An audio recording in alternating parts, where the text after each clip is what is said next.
Bonjour.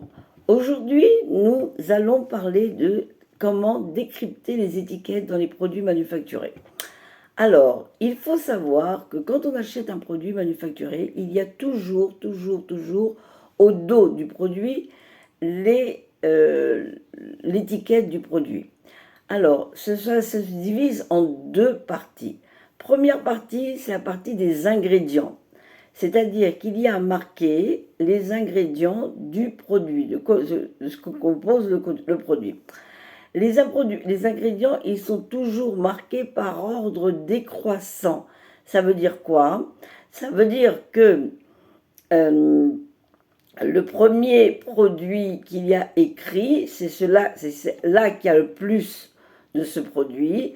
Après, il y en a un autre, par exemple, si le premier produit où il y a marqué c'est eau, alors c'est de l'eau, alors oui, alors ça veut dire qu'il y a plus d'eau qu'autre chose. Si le premier produit où il y a marqué, le premier ingrédient, il y a marqué sucre, et ben ça veut dire qu'il y a beaucoup de sucre, plus que le reste des ingrédients. Et ça va comme ça par ordre décroissant. Si par exemple le premier produit c'est marqué farine, c'est-à-dire que c'est la première, c'est là qu'il y a le plus de farine dans le produit. D'accord? Donc ça va toujours par ordre décroissant. Dans la liste des ingrédients, en général, on n'a que la liste des ingrédients. Quelquefois, il y a marqué le pourcentage, mais rarement. On essaie de le mettre de plus en plus, mais rarement. Alors, donc, c'est la liste des ingrédients. Il y a marqué euh, sucre, eau, farine, voilà. Il y a marqué les produits qu'il y a. Alors maintenant, et ensuite, après la liste des ingrédients, il y a ce qu'on appelle un tableau. Et là, c'est un tableau où il y a marqué, ce sont des valeurs nutritionnelles. Dans les valeurs nutritionnelles, là, c'est un peu plus détaillé.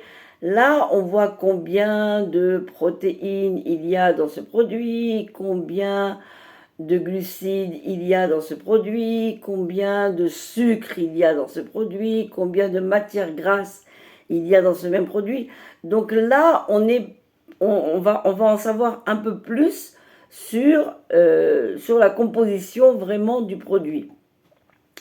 Et là, ça nous donne vraiment beaucoup de trucs. Et surtout, si on essaye de faire la chasse au sucre, souvent il y a marqué combien de sucre il y a, et il y a marqué combien de cuillères de sucre il y a, combien de grammes il y a. Donc on en sait un peu plus.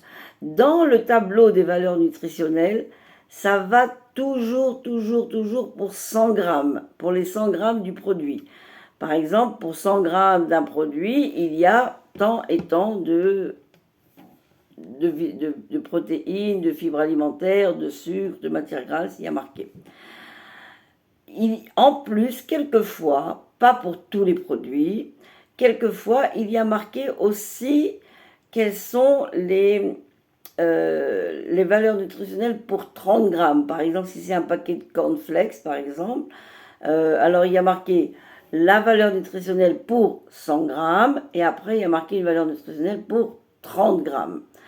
Donc, et quelquefois pour une cuillère. Enfin bref, il y a marqué. Donc c'est toujours pour 100 grammes. Avant tout, il faut retenir que c'est toujours pour 100 grammes et quelquefois pour autre chose. Ça dépend des produits.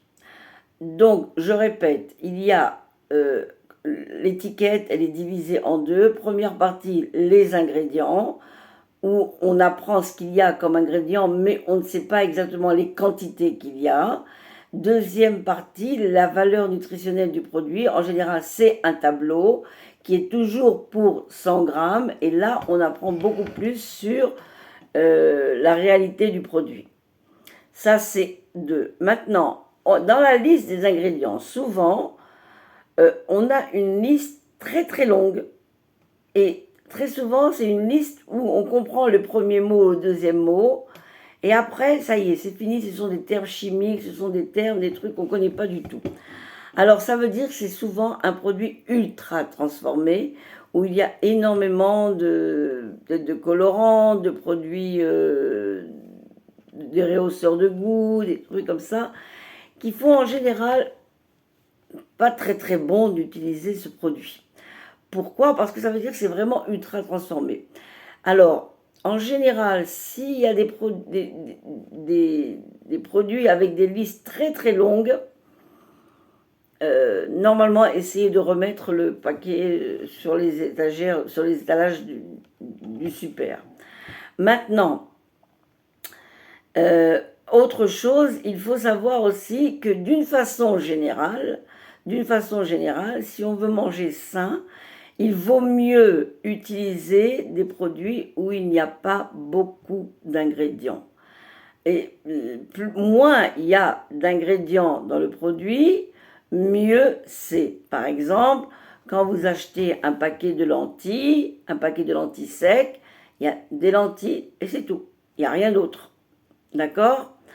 Voilà. Donc, moins il y a d'ingrédients, mieux c'est. Mais bon, on mange aussi des fois des trucs un peu manufacturés. Donc, essayez de vérifier un peu ce que l'on mange et lire les étiquettes, ça aide toujours pour une bonne consommation. Voilà, j'espère que je vous ai aidé.